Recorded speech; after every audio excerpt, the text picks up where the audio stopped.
A very good morning to you. My name is Lillian Muli. This morning we ask, what do healthcare unions want? That's our topic of discussion this morning. We know that the sector is facing a number of challenges.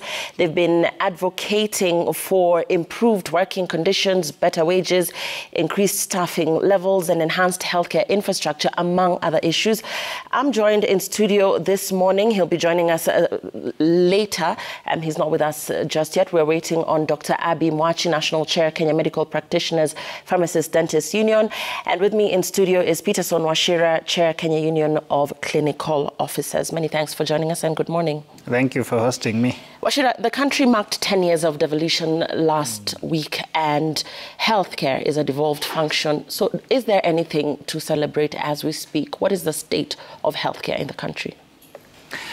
Thank you again. And this is a very important conversation, because whenever you change a trajectory in the way you manage any of the sectors, after a decade you must be able to sit back, audit, analyze, and you can be able to say whether we are actually on the right trajectory. What I would say is that we have not achieved what we set out to achieve through devolution.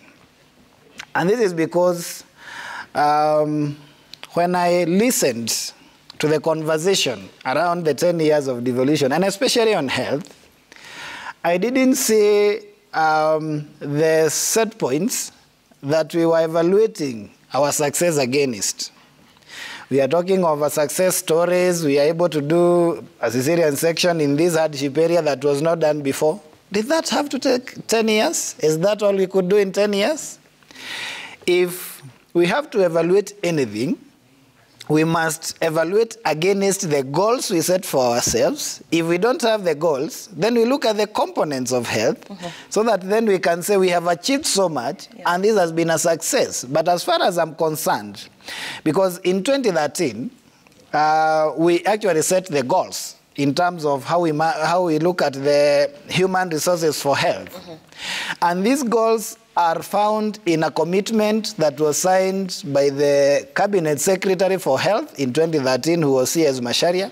And I must say that he was very visionary, because if that is what they projected to do as we went into the devolution, if they had followed what the CS had committed to the WHO in Brazil in a Human Resource for Health conference, then we would have actually been able to achieve the objectives of devolution, and especially taking that health service closer to Mwananchi and ensuring that they do benefit. And I want to key in on the WHO, and I want us to analyze our healthcare system looking at the WHO 6 core components, because you've raised that, and that's critical. We're talking about service delivery. We're talking about the health workforce, information systems, access to medicine, financing, and leadership. So when you look at these 6 core components, just briefly looking at each, and you've talked about right now service delivery and the health workforce, but we're also just looking at a number of issues that are bedeviling the sector right now,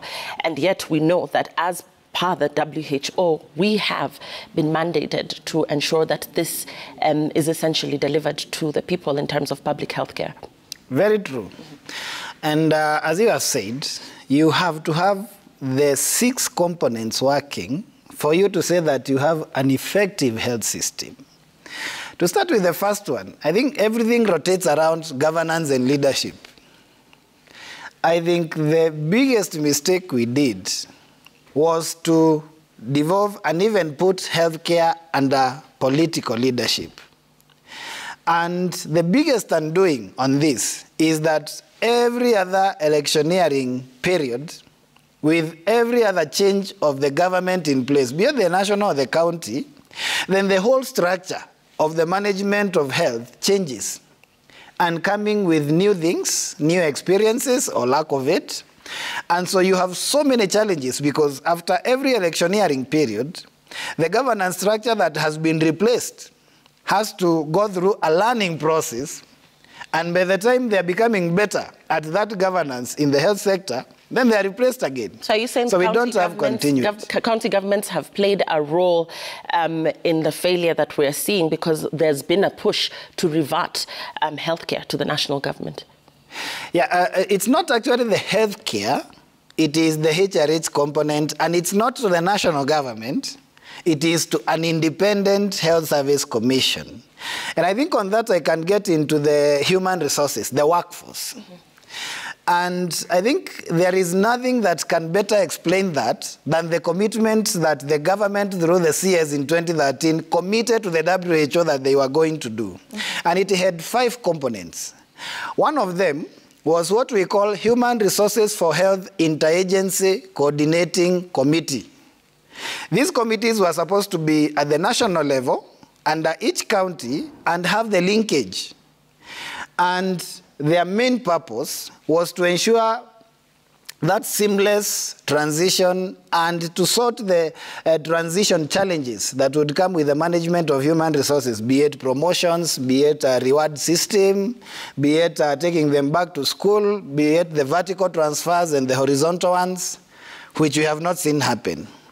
The second item that we committed was in the recognition of the shortage that we have of health workforce in this country. We had committed to employ 12,000 health workers per year. And this is not a union demand I'm talking about. I'm talking about the commitment of a cabinet secretary of this country to the WHO. I'm sure we have not employed the 12,000 we were supposed to do in 1 year in the last 10 years of devolution. Mm-hmm. Let's talk about the elephant in the room. You've raised concerns about potential shortage of skilled workers. And I want to talk about the nurses that are leaving for the UK, for opportunities abroad. You've raised concern about the fact that, yes, indeed, they are seeking greener pastures abroad because of the issues that you've raised here as well. But in terms of the shortage here, what are your concerns? About the nurses, and it's not nurses only, by the way, it's almost all health workers. They are going to work even as health assistants and other jobs. They are leaving the country, and they are on demand on the other side. And I think there must be a balance, because when we are taking nurses out there, it's actually their right. And I would encourage them. If the country does not actually appreciate your skills and cannot be able to pay you well, go and look for that employment elsewhere. But as we do this, and especially as now the government seems to encourage that process, then there must be a question on, have we been able to ensure that we have adequate staffing in our health facilities so that we can be able to offer that service that they are going to offer to the people in UK, to the citizens of the UK. Are our Kenyans able to access the same through the services of their counterparts who are here? No, they are not able to. So before we export, or even as we export, we have no problem with them exporting. But can we ensure that we have a very predictable way and regular way of employment that ensures we have the staffing ratios that are required so that our patients, because at the end of the day, what we are looking for is that health service to that patient. Can we ensure that our patients in Kenya, the Kenyans, get the same service that we are exporting them to go and offer on the other side? Yeah, but have the unions made any efforts to address the concerns that these healthcare workers that might have, in terms of remuneration, in terms of even employment opportunities, promotion, all the issues that have been raised before, in terms of addressing those issues, even as we talk about the shortage and as we talk about concerns about them leaving, what has been done to address their concerns? There are many things that we have done as unions, but even probably before I say that, let me tell you that I know several nurses and healthcare workers. I happen to have led a contingent of Kenyan health workers to Sierra Leone and Liberia in 2015 to fight Ebola. We came back with a lot of experience. Some of them were working in Kenyatta. In 2020, when we had COVID, some of them were even given Uzalendo Awards. They have worked for more than 15 years, some of them in the level 6 of this country. They are no longer with us. They have gone abroad to US, and you can imagine the experience that has been taken from our country to those other countries because we cannot be able to appreciate these people. Mm-hmm. So what we are doing as unions is that, one, we do CBAs in terms of work environment, remuneration, we do collective bargaining agreements. But the government has also made it very frustrating. Like the Kenya Union of Clinical Officers, we have been doing our CBA since 2019. And up to date, we have not been able to sign because we have been frustrated. SRC is another monster that came to ensure that public servants actually do not enjoy in terms of salary increment. We have even gone a step further. And last year, we organized Kenya Health Workers Annual Convention in Safari Park. And we brought together everybody who is concerned, the Council of Governors, the Ministry of Health, the unions, the partners, the patient associations, so that we can ask ourselves this question, that why is it that we do not seem to get it right? Is it that probably whatever the unions are saying is not well understood, or the government side thinks that we are not saying the right thing, or probably we are lying? So we sought to come together so that we can understand the root challenges and we can recommend solutions. And one of the solutions that we recommended, because we have had these unending issues, especially with HRH, with the Human Resources for Health, we said that we, the same way the president appointed a presidential task force on education, we also had recommended that we should have the same level of task force looking at health. And the convention we are talking about is a convention where it was actually closed, and the recommendations were, the resolutions were actually read out by the CS Labor then, CS Chelugui. So it was a high level involving the decision makers, the people who understand where the problem is. And so our expectation was that this was going to be carried forward. And we have actually decided that we are going to continually do this convention so that we can be able to bring everybody who is concerned together, so that we can try and address this. But until we are able to have a predictable and regular framework on employment of health human resource, I can assure you, the floodgates are about to open, and they are going to open, and health workers will be leaving this country. Health workers are leaving this country, but what measures do your respective unions, or what measures have been put in place to ensure that the rights of these healthcare workers are protected even as they exit the borders? Because they're leaving, yes, they're going into different work environments. Like you said, it's not just the nurses, there's been a huge exodus. So are the rights of these people protected? Is the union bearing in mind that these are persons that essentially will be working in new environments, different working conditions? Yeah, the good thing with whatever we are saying now is that this is a bilateral agreement between governments. And because that is very well structured, usually that one does not have a lot of issues, because, of course, the government has to look at everything that is concerned. But I think we saw 76 leave the other day. Yes. There are even double or triple numbers that are going outside that bilateral agreement, who are going by themselves. Many of them coming actually from the county governments. I think Kajiado has been one of the counties that has lost so many nurses in 1 year. I think there is a year where I'm told they lost around 60. And those are the ones we should actually be concerned with. They are not going through, they are going through agencies, they have no linkage with their unions, and they transition and work from the other side. And so the unions have actually no way of monitoring.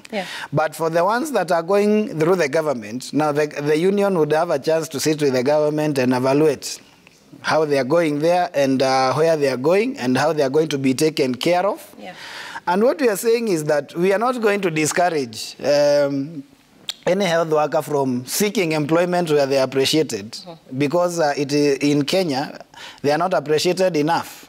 They are not employed, yet we have a shortage. And when they're employed, they are subjected to very exploitative and frustrating contracts. You can imagine, you have 3 sets of health care workers in a certain county, like Nakuru, where you have one employed on hospital-based contract, being paid quarter pay for that who is on PNP. The other one on county or national government contract, being paid around 50,000, which is around almost 50% of that one on PNP. Yeah, these people are seeing the same patients, working the same number of hours, in the same working environment, which is discrimination as per our constitution. This then, because we've had concerns as well, even at Kenyatta National Hospital with medics there saying that there's discrepancies in terms of salaries and pay. But, you know, in terms of what the hospital administration says is that this is a contractual issue and not really an issue as regards, you know, the entire healthcare system in terms of human resource and the work policy issues, so that this is specific to whichever hospital that these healthcare workers work at. You see, as much as a worker signs a contract, we are a country that is guided by laws. There is a law called the Public Service Commission Act, and the section 45 of that law provides the requirements that must be met by an employer when employing anybody in the public sector. One of the provision is that the person you're employing must not qualify to be employed under any other terms, and the service they are supposed to offer is a service that will end at some point. So are we saying the services in Kenyatta National Hospital are going to end in the next 5 years? No. Meaning, these people, as per the law, they're supposed to be employed on permanent basis. When it comes to short-term contracts, short-term contracts are defined as contracts that are less than 1 year. Actually, 1 year. They're actually 1 year, and they should not be less than 6 months. And these ones, they are only given to specialists as per the guidance from the Public Service Commission. And the service that is being offered by those specialists must be a short-term service that is going to come to an end. And Wachira, I want you to respond to a question that's coming here from one of the medics. This is a medic at Kenyatta National Hospital. And she's saying the contract comes with an insurance cover, retirement benefits, while temporary terms have nothing else to offer apart from labor rates that are way below market rates. People get lured in with the promise of regularization of employment terms, which has sadly not come for some 3 years down the line. Others are brought in and offered better terms as some are left behind. She's talking about the workload being crazy and other institutions having doctors that are paying the market rate. So some of these issues are specific to some of these hospitals and not all. So what is your response to this? This doctor wants you to respond to this. Yeah, so actually they are not specific to that hospital. They cut across in every county, in every hospital. And let me tell you, Lillian, as we sit here today, the contracted health workers are actually more than 50% in our country right now.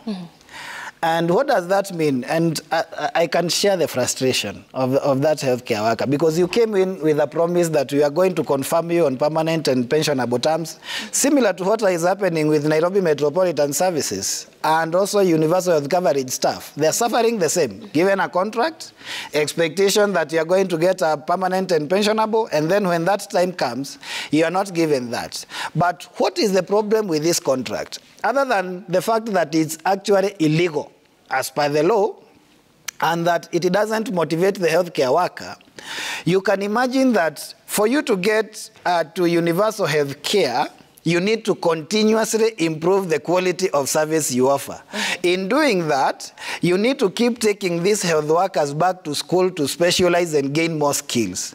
When this person is on a contract of 3 years, and you're supposed to take them for 3 years or more to specialize, are you going to do that? Hold that. And what that will mean in the next 10 to 30 years, Lillian, is that the gynecologists you find anywhere here in Kenya, and you can very easily access them. If we continue with these contracts, and in some few years when those on PNP retire, we are only going to have contracts, you will have to travel to Uganda to get a gynecologist to see you. Hold that thought, Wachira. We're taking a very short break. We'll come back with your feedback, as well as look at issues around the universal healthcare and why it has not been achieved. We're also joined by Dr. Abby Mwachi. Just right after the break, send in your questions. The hashtag is Daybreak. The SMS number is 22422. My Twitter handle is @Lillian_Muli. We're back with more in just a bit.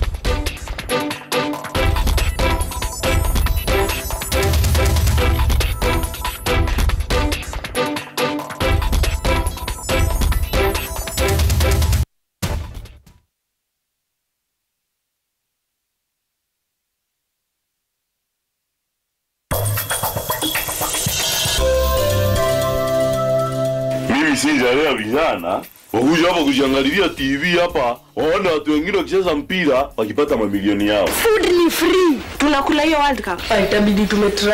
Ile raha watakuwa nayo haiwezi wakubalia kulala. Nyinyi ni vituko mko nazo sasa.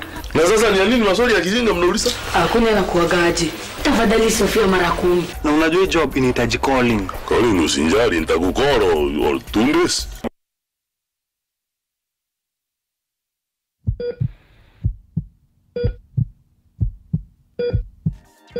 Afya ni kigezo muhimu katika maisha. Usafi, mazoezi kawaida. Afya bora ikichangia maisha bora kwa kiwango kikubwa. Na kwa kuwa afya ni muhimu kwako na wewe ni muhimu kwetu, sasa tumejipanga kuangazia masuala mbalimbali yanayofungamana na afya yako. Mtu akiwa na kilo mingi inaweza kuletea magonjwa mingi. Pia tutajibu maswali yako moja kwa moja, huku tukizungumzia dhana zinazohusishwa na maradhi mbalimbali. Yote hayo ni kwenye jukwaa la afya na Mwanahamisi Hamadi, kila Jumatano ndani ya Sema na Citizen.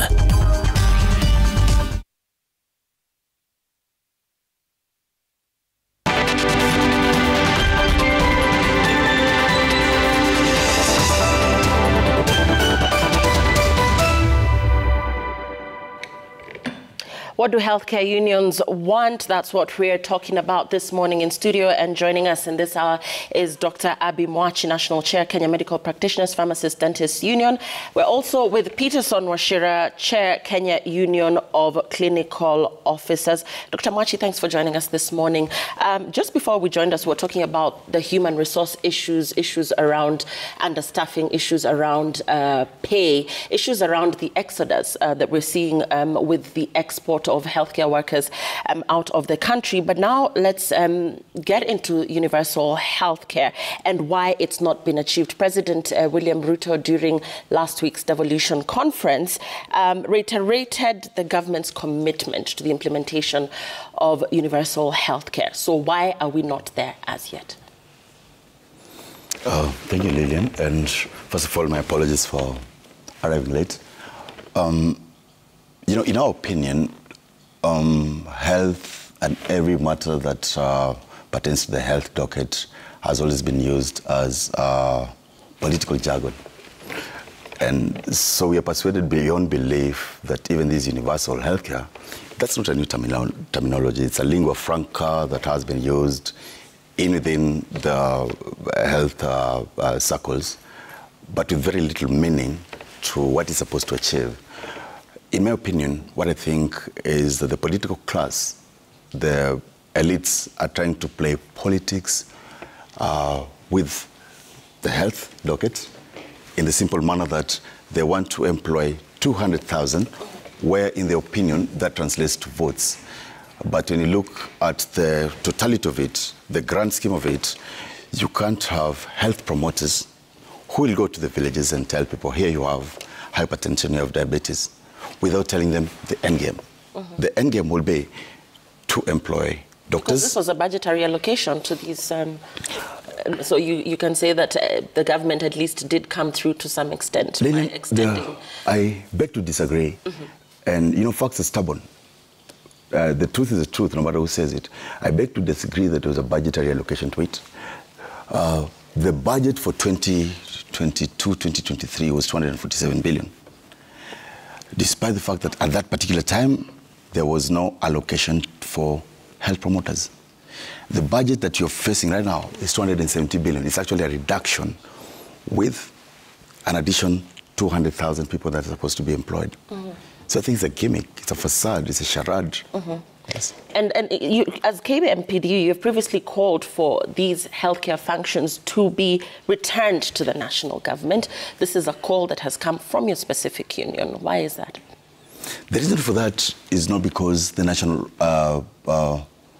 government is better in managing health or is a saint, quote unquote, but the reason for that is it is unfathomable to have healthcare in one country run in 47 different ways.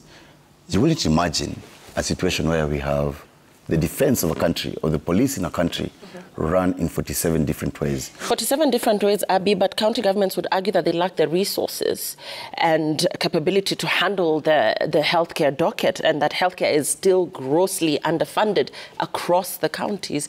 So, I mean, how then does that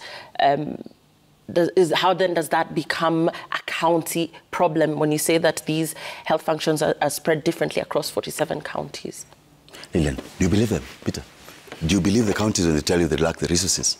Here they are hiring Ali Kiba for functions.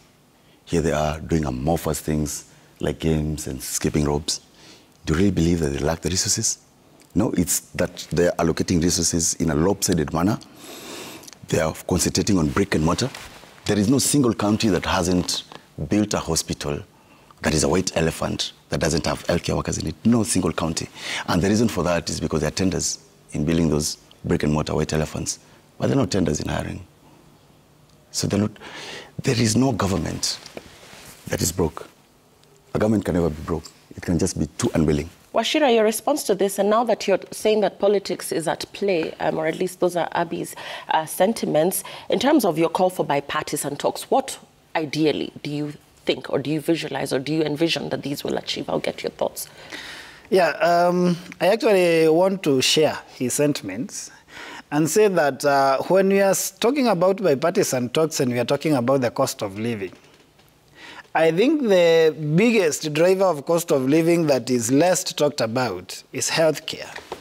The people at the lowest socioeconomic class, they spend the highest percentage of their income in purchasing health services, whether from a chemist, from a private clinic, or a hospital, because they don't want to go into public facilities. In many of these counties, in many of these facilities, you go there, you have long waiting times. You'll go there at 8 and you'll be seeing at 3 p.m. You are sent to the lab. There are no reagents. You are sent outside to do the laboratory investigations. You come back. You are prescribed for medicines, and you have to still go and purchase them outside. So most of them are going to the private sector. The highest determinant of cost of living, even before Unga and Waterview, is healthcare service. And so you cannot talk about the cost of living without talking about the healthcare service. And that is where we are saying, because for 10 years, we have not been able to get it right with the human resource, which is the central pillar, where the other 5 components of an effective health system rotate around, then it must be central to the bipartisan talks. And if we are not going to have health and healthcare of Kenyans in the bipartisan talks, then we are also going to query the sincerity of those talks. Yes. On the universal healthcare, in terms of your thoughts around the same, and the president coming out very strongly during last week's devolution conference and saying that the government was still committed to ensuring that this comes through, where are we as regards that? Thank you. I think we must give it to them that they are very probably encouraging steps that we are seeing. One of them is the census that is going around now. Yeah. They want to establish where we are. The other thing is the health promoters. Those are good things. But then we must move from there and know that once you have the health promoters on the grounds, they are doing health promotion. They are going to be informing people about how do you prevent disease, how do you know when you have disease, and where do you go once you have the disease. Yeah. So when these people have the disease, or they are told how to probably prevent, and that includes going to the hospital to be tested, or going there when you are sick, then we are going to see increased numbers. Probably they are going to double or triple. When they triple and come to the facilities, they are coming to a facility with dire shortage of healthcare workers. So they are going to be discouraged.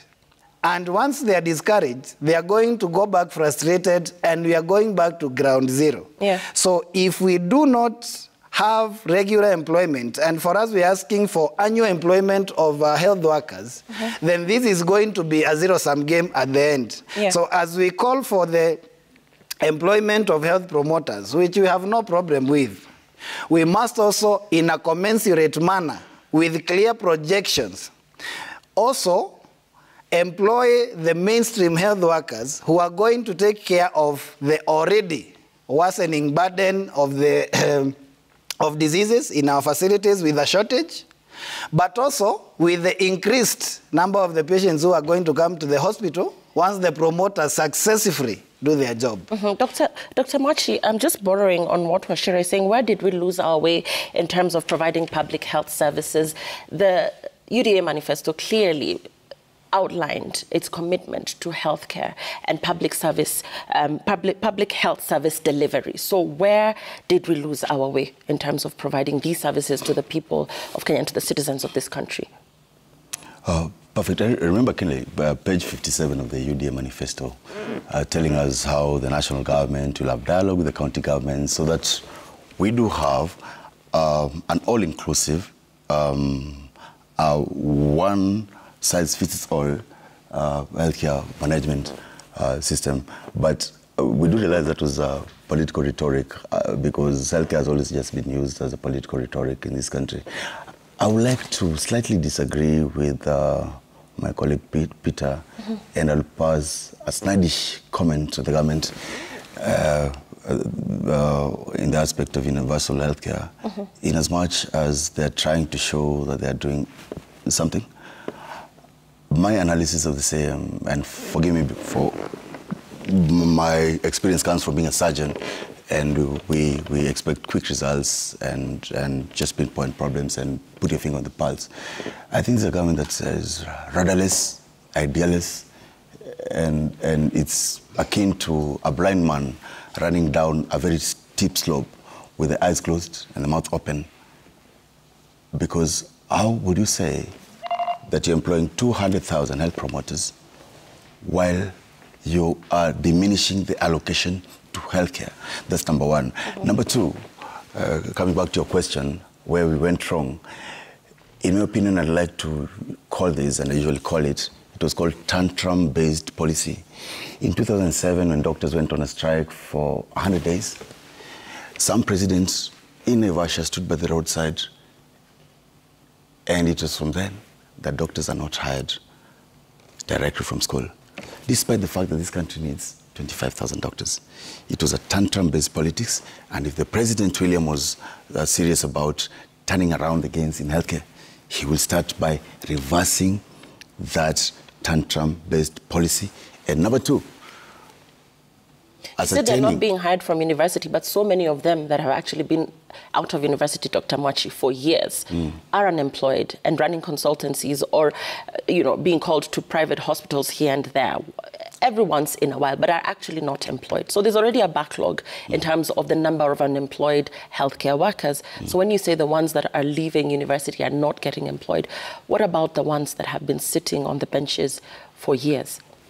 That's part, and that's part of the same cohort. The ones who've been sitting on the benches for long. One thing about them is they have either been underemployed or not employed at all. That is one. And the reason for them not being employed is not clear. The country is far much behind the WHO ratio of 1 doctor, 1 physician to 10,000. We need, as a country, 25,000 doctors. We now have, as a country, 7,000 doctors. I mean, it's beyond my imagination why we will not employ these doctors as it should be. Yeah, I didn't get your response on the bipartisan talks and what you hope those will achieve. My only hope is that logic prevails, and I know this... On your inclusion as the unions, rather, not on the bipartisan, but on your inclusion in the talks. I would be surprised that they have not thought about it, because this should be common logic. We will not talk about democracy and constitutionalism and price of living when Kenyans are dying. First and foremost, what you need to do is keep Kenyans alive. If you don't keep Kenyans alive, the best you can tell is whoever remains in this country should switch off the lights and move on to another country. Because you have to remain alive first. That is the primest. Yeah. I want to pick an excerpt from an article here by Dr. Bosire, who said, despite our best efforts, we must accept that healthcare is grossly underfunded and a lot of policies from the Ministry of Health remain under-implemented due to this, Wachira. True. And I think I started by talking about what was supposed to be an interagency coordinating committee. And the policies she's talking about, these are the committees that were supposed to create the linkage between the national and the county governments to ensure that they are implemented. But right now we have a very disjointed, disconnected system of health where the policymaker and the policy implementer do not seem to have a seamless way of transcending these policies to the counties and especially the implementation. The issue of funding. We have an Abuja declaration where Kenya is a signatory and where we committed to be budgeting 15% of our national budget to health.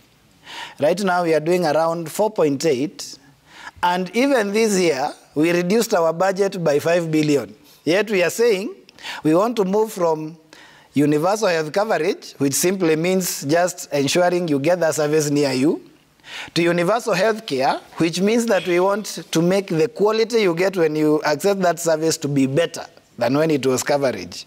So on one side, we want a better care. On the other side, we don't want to fund it. And that is why we are saying there must be a conversation. We called for a presidential task force. If we can have a presidential task force on the CBC, why can't we have a presidential task force on health where these players, the unions, the Council of Governors, the ministry, the patients' organizations, the partners, can sit together and look at the root causes of these challenges and recommend solutions so that when we sit down again after 10 years, we are not defining success from the year. Let me ask you, what were we defining success in health in the 10 years of devolution from? We didn't have set goals for which we were using as yardsticks to measure success. Machi, that's the first question I raised to Wachira here before you came in terms of the country marking 10 years of devolution last week, and in terms of what the state of healthcare in the country is, whether there is anything to celebrate as we speak. Kenyans feel that the healthcare system in this country is really struggling, and as per the feedback here, really a case of serious concern for a lot of Kenyans who cannot access public healthcare services and basic public healthcare services. So for you, 10 years into the line, health being a devolved function, is there anything to celebrate? Lillian, do you think healthcare is struggling in this country? I don't think it's struggling. You know, struggling is a higher level of achievement. Healthcare in this country is thriving. You know, in struggling, it means that you have arms and legs that you can move. Thriving means that it's existing like bacteria. It is completely forgotten in the corners that are supposed to be forgotten completely.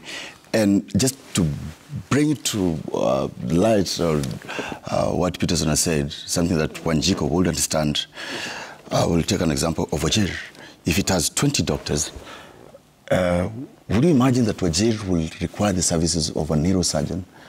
Absolutely yes, because there will be a child there who, by all unfortunate means, might get a focal jab stuck on their head, and Wajir will not be able to sponsor one doctor out of the 20 to go for neurosurgery. What that means, or what that portends, is this child has to traverse all these counties to Nairobi. And I've just picked one county out of the 47 that you have. In addition to that, even when they arrive in Nairobi, right, the rations of neurosurgeons or cardiothoracic surgeons is completely off the mark. The counties are not able to train. And the national government has completely abdicated its role. Healthcare, as you know it, is not devolved. It is not devolved. And, it is a shared function, Lillian, where the national government should and must be involved in creating policy. These are systems and structures that are supposed to guide the county governments. But the national government has not been doing that. So let's take your feedback, Dr. Mochi, as you hold that thought, and would like to get your thoughts on the conversation we're having this morning. Let's take your feedback. Okay, there we go. I'm a medical student pursuing a diploma in orthopedic and trauma medicine. I wonder how they say there is a shortage of doctors, whereas doctors here are complaining of unemployment. Wachira, we were talking about that issue earlier. And somebody here is saying, kindly tell us about the union that licenses orthopedic and trauma officers and the ongoing fight between KESOT and orthopedic trauma graduates. Gentlemen, let's begin with the last one. I'll start with you on that end, Wachira. What is your response to that medical students or medical graduates' concerns?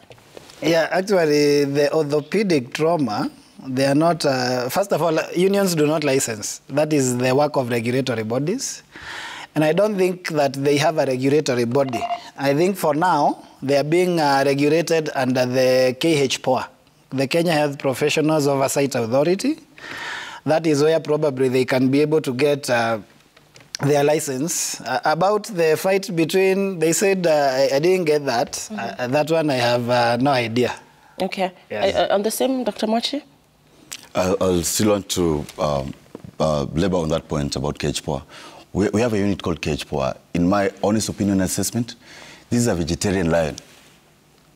Yes, the KHPOA is akin to a vegetarian lion. It has no teeth to bite and not even a roar. The people who are managing it, its mandate in this country is unknown. To that particular medic who is grappling, our thoughts are with you, and your government has let you down. Yeah. Now, as we close, gentlemen, as I get your parting remarks, I mean, there's still some wins in terms of the state of healthcare in the country. It's been ranked second best in Africa in terms of readiness to offer quality medical services, in terms of effective equipment for modern diagnosis, treatment, as well as skilled and competent medical staff, which you say that we're now losing, in terms of export of healthcare workers. Your parting remarks, gentlemen, as we speak about the state of healthcare in the country. You're talking about bipartisan talks, you're talking about human resource issues, understaffing, and indeed the unions have a lot to say about why they're not happy and what needs to be done. So your parting shots as we close, Dr. Mwachi? Absolutely not. I don't think you're second in Africa. Even if you were, I would not be proud being a taller person in a group of dwarfs. Yes, I would want us to be compared with the people in the OECD countries, because healthcare is healthcare, it's about life and death. And I don't know where that research is from. I will not it's a global survey, yeah. I would want to believe in WHO and not bloggers. We are not anywhere close to second. And having... Where do you think we are ranked? Where do you think we should be ranked? Oh my Lillian, we are grappling there, thriving like bacteria, because we have equipment in Lamu that have stayed there, purchased by taxpayers' money, that have never been used for the last 7 years. Called the MEC. We have equipment in Kirinyaga, in Laikipia, that have never been utilized. And yet, Dr. Mwachi, medical tourism is no longer a thing. We know that there's a lot of people from other nations, other countries that are coming for cancer treatment right here within the country. So even as you say that there's equipment lying idle, sincerely, there are some wins that must be celebrated and recognized. That's why I said I will not celebrate being a taller dwarf in a group of dwarfs. Healthcare should be absolute. It's either you have the best quality healthcare as a vision in the Constitution of Kenya 2010, or you don't. Not being taller in a group of dwarfs. Yeah. I don't buy that facade. I think my parting shot would be, we need to set our goals as a country. These goals are set in Vision 2030, that provides by 2030, Kenya should be a medical tourism destination in Africa, the leading actually. And it broke that down to what we need to do. We need enough staffing ratio for human resources. That is why we are calling for annual recruitment of health workers in the right mix, doctors, nurses, clinical officers, to the mortician. We must also be able to get the best equipment. We must ensure that the essential supplies are there. We must get our governance and leadership right. We must ensure that we have an information system. And I remember when we met the president before, when he was the deputy president, we had a meeting with him when he was campaigning. And one of the things that he was talking about is how they are going to establish an information system that will be able to guarantee that the information can actually be accessed from any corner of this country and will be confidential. Where are we on that now? Absolutely no word on that whatsoever. That's what I'm saying before. Yeah. For now, we are still waiting to see if it's going to become a reality. So for us to be able to do that, we must make health a national conversation. And the way to make it a national conversation, two things. One, included in the national conversations like the bipartisan talks. Two, let us have a presidential level task force that will include all the players so that we look at the root cause of the challenges, we recommend solutions, so that when we come back in the next 10 years, we do not define success out of the air, and so anything you see becomes successful. because you didn't know where you are going. Wherever you are, you think you have arrived. Yes. Many thanks. Oh. Maybe I'll add on to that. You know, when President Roosevelt took over after the Watergate scandal, he put a large signpost on his desk, white red, the buck stops here. And even in this country, in healthcare, we have to know that eventually, at the end of the day, the buck stops with the president. And we can read politics for what it is. Employing 20,000 doctors, clinical officers, does not make political sense. Employing 200,000 health promoters makes political sense and gives a premium. This will tell His How Excellency. does that make political sense? Kindly elaborate. Because they are more in numbers, as opposed to just 20,000. And spread across the country. Not cheaper, they are more, so that is a vote vantage for the presidency and the political class. That is why they're focusing on that. This is what will tell the president, His Excellency William Ruto, with all due respect. Let's cut the politics. Union of Doctors are a professional organization. This being not an election here, you think that is a vote strategy, a vote hunting strategy? It's politics from them. We always come. I am not afraid to tell you that this is politics from them. That's why they want to employ 200,000 health promoters. After those people promote health, then you have to ask yourself, after you promote, then where do they go? But they'll be so sufficed to employ the 200,000 because that's a good chunk of votes.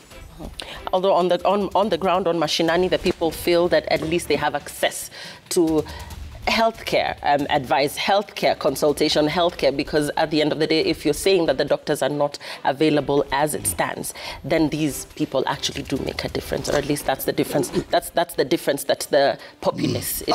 Absolutely not, Linen. Let's hear from Wachira as we close. Yes, no, it's not that healthcare workers are not available. It is the government has created that artificial shortage because there are enough health workers outside here who can be employed and bridge the gap. But even if you employ all of them who are trained in Kenya, you will still not have attained the ratios. So it is actually the government that is the biggest hindrance to Kenyan citizens achieving the highest standards of health as provided under Article 43 of the Constitution. And as he's saying, we want to ask the president if he really meant what he promised us, because we met in the Catholic University. We really look forward to seeing him walking the talk, employing the 20,000 healthcare workers that he promised, and establishing a framework for annual recruitment of health workers. That is the only way we are going to achieve universal healthcare in this country. If we do not do that, I heard the CS saying that this is the fourth shot at UHC. If we do not do that, I can tell you with certainty, we are not going to achieve universal healthcare. Many thanks, gentlemen, for your thoughts. The unions are calling for to be involved in the bipartisan talks. They feel that there's a lot that needs to be addressed as regards the state of healthcare in the country. I was joined by Dr. Abby Mwachi, National Chair, Kenya Medical Practitioners, Pharmacists and Dentists Union, and Peterson Wachira, Chair, Kenya Union of Clinical Officers. Please keep your feedback coming. My name is Lillian Muli. Have a good morning.